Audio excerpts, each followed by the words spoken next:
Hello friends आपण समस्त को साइकोलॉजी ऑनर्स क्लास को स्वागत। आज वीडियो रे आम जाना +3 सेकेंड सेमिस्टर शास्त्रीय प्रशिक्षण शिक्षण आउ गोटे सब पॉइंट स्वतःस्फूर्त पुनः प्राप्ति। स्वतःस्फूर्त पुनः प्राप्ति विषय जाना पूर्व आम प्रथम लुप्त क्रिया विषय टी जाना आवश्यक। ठीक अच्छे, लुप्त क्रिया विषय टी जाना।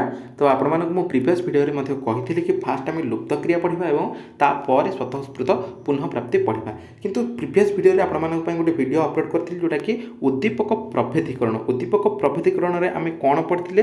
उद्दीपक प्रभेदीकरण में आम पढ़ी जो स्त्री लोक गोटे शिशु को लालन पालन करें, खावा को दे था, गेल करें, तार सब अड़िया चोट बुझी थाए, से पिलाटी तार से स्त्री लोक को शिशु माँ बोली डाकी थाए। तार से कौन ना टी डेभलपमेंट हो जाए एवं कौन पढ़ते ना प्रभेदीकरण क्रियापाई विचार शक्ति और प्रत्यक्षण शक्तिर आवश्यक होता है पढ़ते।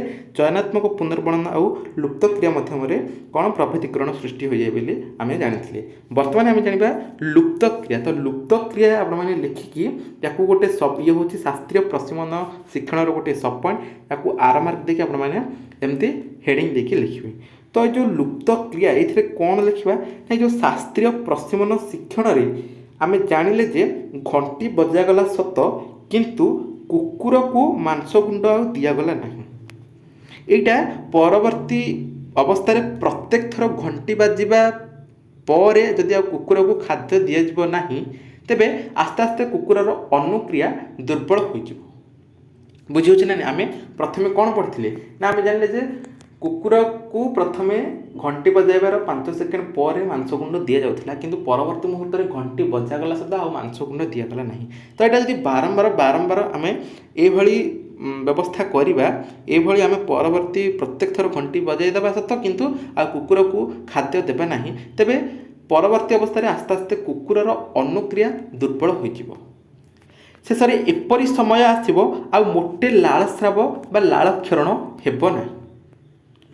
उद्दीपक और अनुक्रिया मध्य संपर्क दुर्बल हेले लुप्त क्रिया देखा जाए। क्या मध्य उद्दीपक और अनुक्रिया यही दुईटा मध्य जिते संपर्क दुर्बल हो लुप्त क्रिया देखा जाए।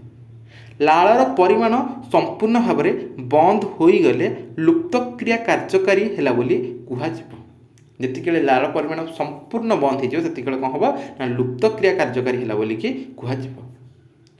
ठीक अच्छे, तो एबे बर्तमान आम जाना स्वतःस्फूर्त पुनः प्राप्ति। एबे जानले लुप्त क्रिया विषय बर्तमान आम जाना स्वतःस्फूर्त पुनः प्राप्ति। ये जमी लिखी आपमती हेडिंग देखिए या आर मार्क देखिए हेडिंग देखिए लिखिपारे।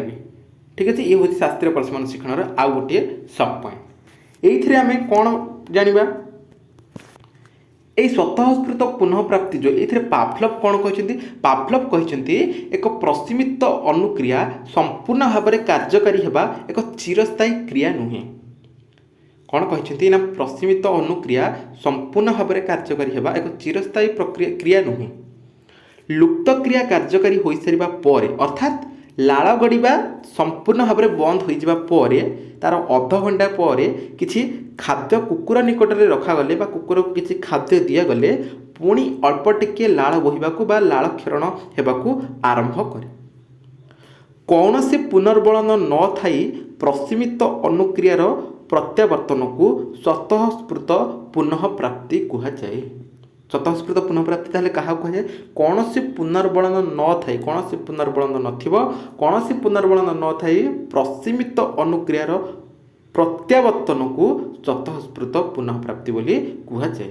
तो वर्तमान वीडियो रे आम जानिले लुप्त क्रिया और स्वतःस्फूर्त पुनः प्राप्ति ये हूँ शास्त्रीय प्रशिक्षण शिक्षण दुईटा सब पॉइंट।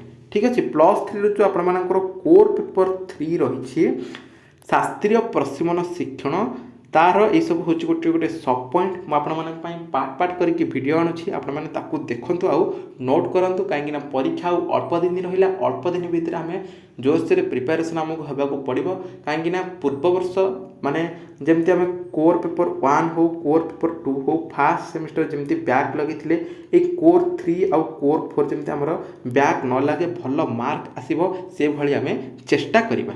ठीक अच्छे, तो वर्तमान वीडियो आम जानिले स्वतःस्फूर्त पुनः प्राप्ति और लुप्त क्रिया विषय। ओके, तो वर्तमान वीडियो एतिक देखा भिडियो रही। नमस्कार।